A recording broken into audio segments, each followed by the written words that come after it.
Mga fire volunteers sa Lakban Sugbo gipaubos sa laing drug test sa kusap. Ano ang report?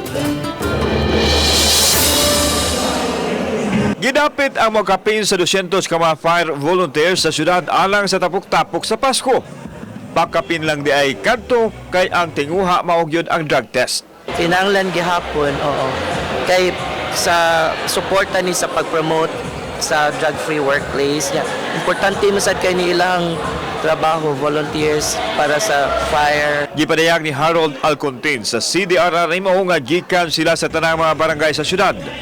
Kadtong wa makatambong hatagan o kahigayunan apan kung mapakyas gihapon pagpaubos sa test, sigurado nang dili makabalik sa serbisyo. We will recommend sa barangay, pindi na nasa kapitan diskusyon niya nga iyang taknakon sa iyang listahan as volunteers. Kaya di man nato nadawaton. Gitugan usab sa Pangulo sa kusap nga posibleng adunay usa nga madugang sa 52 ka mga drug positive nga makawani sa Cebu City Hall. Nagpaabot pa hinuon sila sa kumpirmasyon.